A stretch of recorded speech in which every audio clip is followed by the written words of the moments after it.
Welcome to the very first episode of Spill It at the Coffee Table, which I'm Cheyenne, your host, and I'm sitting here at my coffee table currently. It's a very tight frame because that's just what my camera is deciding to do right now. But let's get into this, shall we? Once again, I'm Cheyenne. I am your host. I am doing this because why not? This podcast for me is just going to be something that I hope resonates with other people. Life lessons that I've learned, things that I've found profound wisdom from, and just healing all along. So if that's something that of interest to you, join this journey and let's get into this. Today, we're going to be talking about love, but with a twist. The love that we're going to be talking about today is love between family and how that shapes you and how sometimes your view of love is not ideal. And then as you get older, you either learn from it and grow, or you stay and you repeat those same patterns. And so let's get into the juiciness of this, shall we? I was writing in my journal all my notes for this podcast. And the gist of everything that I got was I have two main ways of feeling like I was loved. I had two ways of feeling like I was loved as a child, and these are the two ways. The first way was it was transactional. So it was one of those things where if someone bought me something, I was like, oh, that's awesome, thank you. And then my love for them grew. And then if I gave them something, and it was the same thing, it was just very transactional. It was give, and I'm going to take, and that leads me into my other point, which is I'm very much a big giver. I love to just make people happy. I don't like causing problems. I don't like the drama. I can't watch reality TV because it stresses me out so bad. So I'm not one of those people that likes drama and likes complicated things. I'm very much just very content with being calm and being okay. And it's just one of those things where I feel like no matter what happens in life, I'm going to meet people who are very big takers as well. And I'm such a big giver that I'm just like, I don't want to hurt people's feelings, so I guess I'll do it. Or at least that's who I used to be. And the one story that really comes to my mind is I had a girl that I was friends with when I was a kid who, if I didn't have something that she wanted, she didn't talk to me pretty much. But I remember I commented on one of her pictures of her kid because she posted a picture and I was like, oh my gosh, she's so cute, blah, blah, blah. And then she messaged me and she was like, hey, how are you? We haven't talked in 8 years. What's up? How you doing? And I was like, oh, hey, I'm good.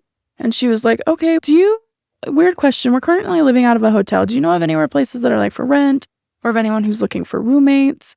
And I was like, no, I don't, but I can just send you properties. I can help you look, like whatever it may be, I can help. And she was like, okay, cool. So I sent her like 4 or 5 listings and she never responded. She ghosted me. And I was like hurt, genuinely hurt. And I think it was because my entire life, that's how it always been with her. And she's like the one person that always comes to mind when I think of these situations. Is we were always put in situations also where it was like probably not the kids to be in. Like we went around our apartment building once and we were picking up cigarettes and we were lighting them and smoking people's and we were like 10 years old at the time.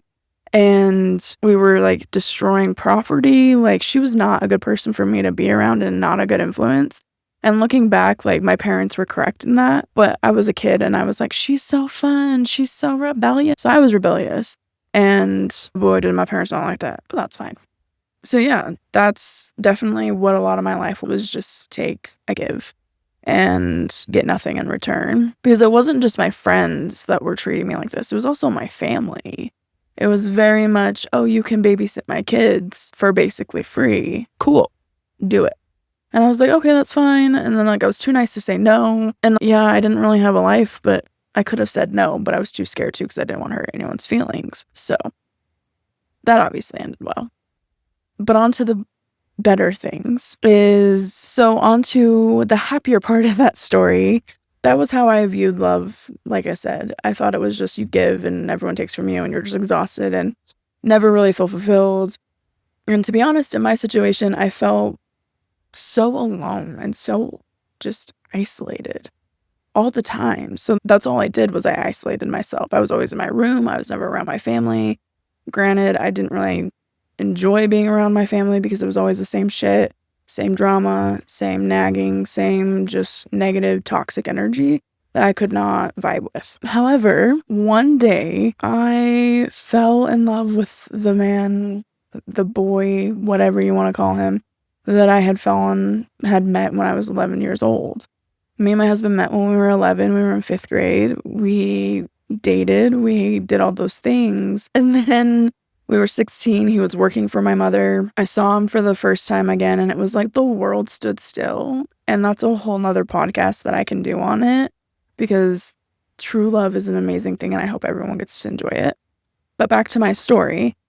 He has never once judged me for who I am, from where I came from, for the things that I do, for the things that I don't do, for the way that I think, the way that I don't think. He's never judged me for it. He's never looked at me differently. If anything, if you asked him, he would probably say that it's the reason he fell in love with me. And he has loved me through all of my deepest, darkest moments of life, of what is going to be another podcast episode of going through disconnecting from my own family because I can't handle it anymore. And that is a really hard thing to go through. And he has shown me that it's okay to let go of things, to be loved the right way. It's okay to heal and it's okay to move on. And he has showed me what love really is. He showed me that love is unconditional, that no matter what, even on your worst day, I'm going to hold you up. I'm still going to love you the same, if not more. And that is honestly all I ever wanted in life. And so what happened is I found a new kind of love that made me think deeply. So just like to my core of, I deserve this, me. After everything that I've been through, he loves me, but he doesn't want anything from me. He's not asking of anything from me. He's not expecting anything of me. He's not doing anything that makes me think, I don't know, like that I'm not good enough. I have never once not felt good enough for him. He has always made me feel like I was worth it. He has always made me feel special. He has always made me feel like the world is on fire, but I'm by your side, so everything's gonna be okay. And everything always is okay. And the reason that I bring that up is because the way that I give love now is so different. It's not, I don't expect something from anyone. I feel like I'm a genuine person when it comes to love, for the simple fact that I know what it's like to not feel loved.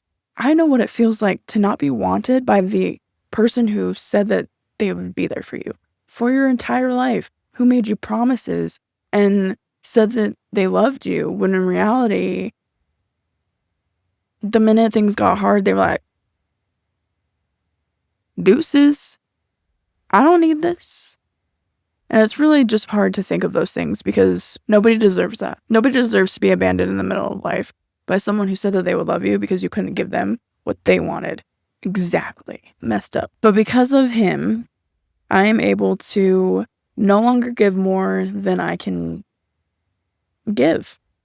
I can tell people no. I can stand up for myself. I don't go to things that make me uncomfortable or make me unhappy or make me be like, oh my God, I'd rather be anywhere else. Or, oh my God, everybody's fighting. Or, oh my God, he's throwing a temper tantrum. I have been able to find myself in ways that I never thought imaginable. I never thought I would be able to. I never thought that anyone would care enough to see it or see it through, I guess is what you could say. But most importantly, the biggest thing that I did when I found this learning of new kind of love was that I'm worthy of love. And most of all, I can love myself. There's no shame in that. There's nothing wrong with being proud of who you are, of being proud of where you came from. And people who say, oh, you're too proud. Fuck you. Okay? I have come a long fucking way, and I have gone through a whole lot of shit that half the people in this world couldn't even imagine. And that's a story for another day as well. But like I said, love is such a universal thing. Like like you feel it in different ways, in different moments, different seasons of life. Like, but being able to love not only everyone around you in such a way that they know they're loved. They never have to question it. I tell my son I love you probably 150 times a day. Not even joking. It's every other conversation. It's I love you. And my son loves to talk. So we're having conversations and they're insane. So yeah, I'm showing people love and I'm showing up for the people that I love. I never miss anything important. I never do anything that I can't possibly make sure I can be there and be 100% myself. I take care of myself. Maybe not always the best care, but I take care of myself. And then the most important thing, though, is that I love myself. And that took me far too long to know what that was. Far too long to understand, oh, I can love myself, no matter what shape I come in. So I hope whoever's watching this or listening to this, that something I said resonated with you, and that something that I said could maybe really help you in the situation that you may be going through. Because life is hard. Boy, is it hard. But it's also so, so beautiful. And there's so many things that you could experience. And I hope that love is one of those things where you find a love that changes you so much that you love yourself for once. Or anything like that.